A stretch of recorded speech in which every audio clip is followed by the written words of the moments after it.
Hi, this is Mashnu, and here is position number 3 of the series of sharp middle game positions. It's quite a complicated situation here. We see two kings in a very, let's say, open space, quite vulnerable, and I'm going to show you the last move of black. Black's last move was queen from g6 to f7. If you would like to do this exercise seriously, then pause the video now and think about how to play this with white. Try to find different candidate moves and then calculate, because that's the most important thing in this kind of sharp positions, not only to understand what's going on but also to try to calculate accurately. It's not an easy exercise, but I'm sure that you're going to learn a lot from it if you try to solve it yourself first and then watch the explanation. Okay, so pause the video now and I'm going to continue in a few seconds. Alright, so with this queen to f7, black is threatening queen to I'm sorry, whoa, that's the wrong arrow. Queen to f3, queen to g2, checkmate. That's one of the themes, let's say, in this position, right? Now, if we look at possibilities of stopping this threat, it becomes a bit difficult. We could calculate what happens after king takes f3, we could calculate what happens after rook takes e4, and try to find other, let's say, more creative solutions. Taking the pawn on h3 would be a mistake. Actually, this pawn on h3 is forming a shield that protects the white king.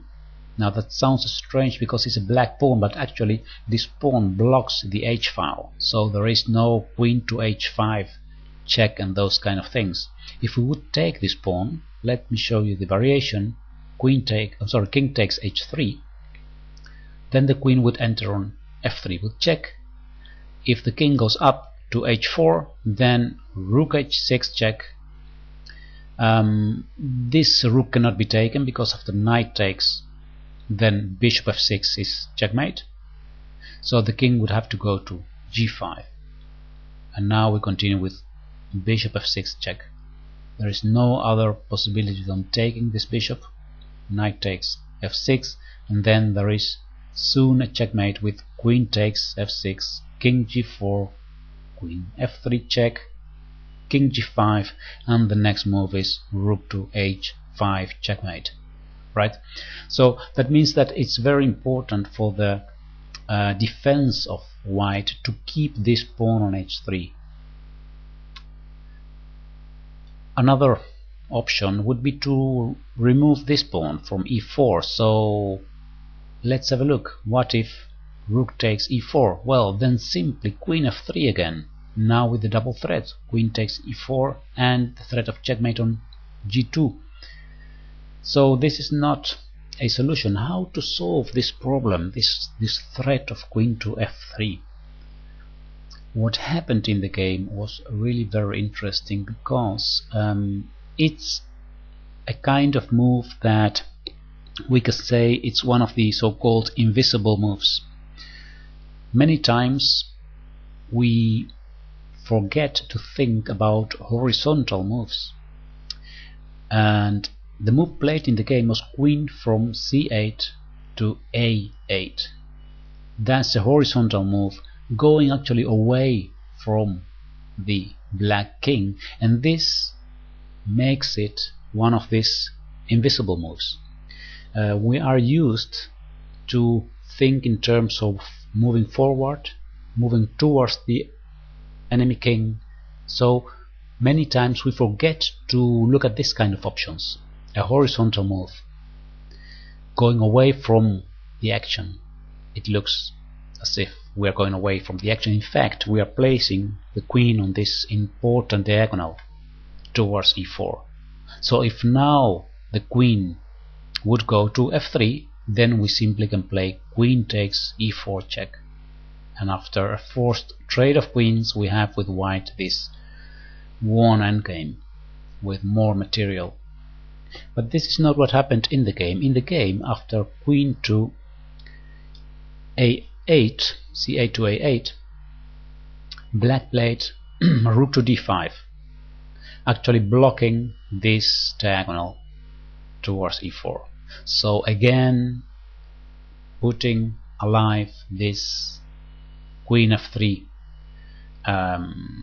threat. One more time, I would like to ask you to pause the video and see if you can find now the next move. So this is a double exercise.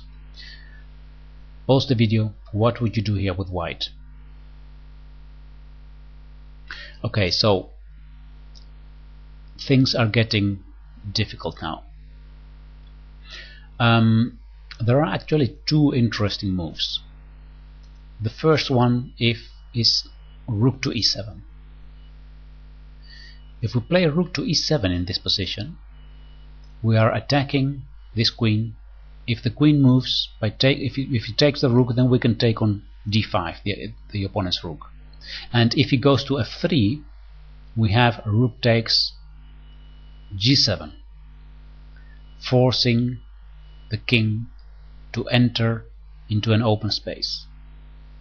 Now, in this position, if we calculate what we can do here against the black king, we only find a perpetual check with queen to b7 check, king f8, queen to the back rank check. If the queen goes to e7, then we have again a check here. The rook cannot be placed in between here because we have then a combination. If the rook goes to d7, then queen takes rook, king takes, and then we have a nice fork here, winning endgame.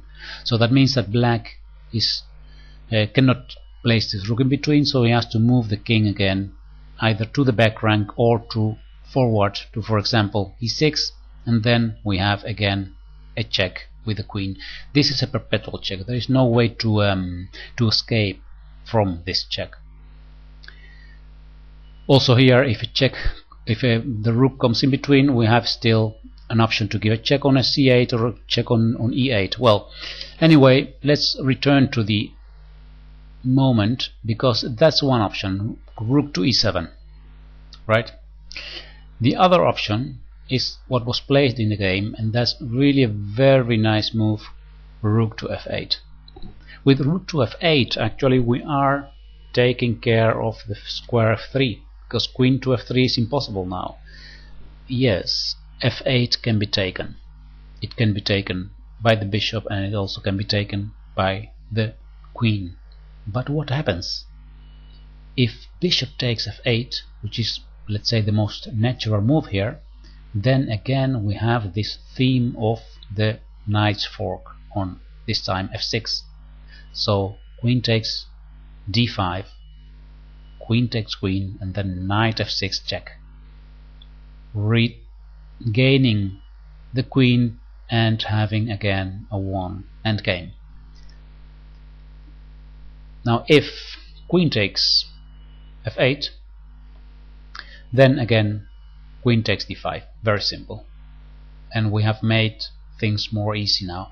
If the queen goes to f3 now, we can give a check on h5. Oops, sorry. Oh, I'm sorry, that's not what I wanted to do. Queen to h5 check. The king must go now to g8, and then we can take on h3. So as you see, this is a position with so many complicated variations that we really need to take our time to calculate these things.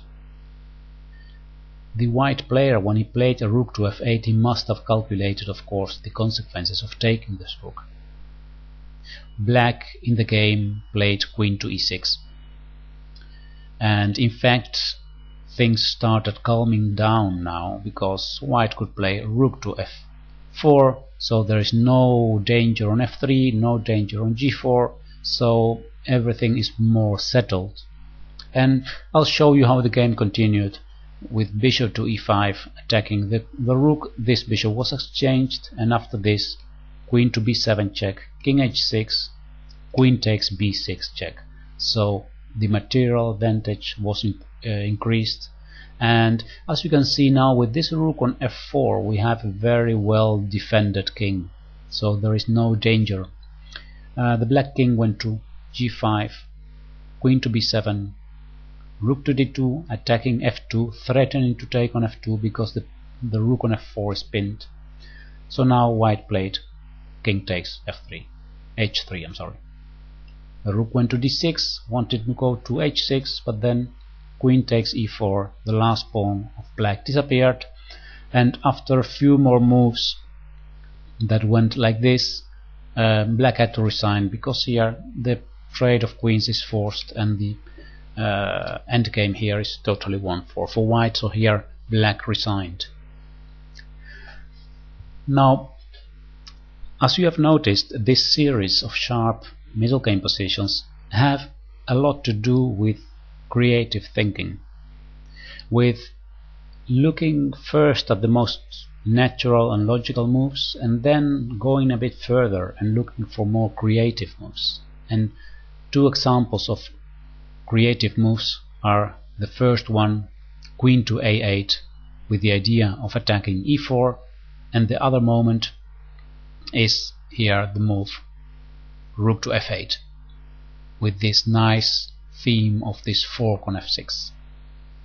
Well, I hope that this has motivated you to search for this special situation, these special moves, let's say these creative moves in your own games, and not just play automatically the most natural move that you see. Alright, so I'll say goodbye now, and you can click on the like button, and I wish you a great day and good luck in your chess adventures. Alright, thank you very much for watching, and I'll see you next time.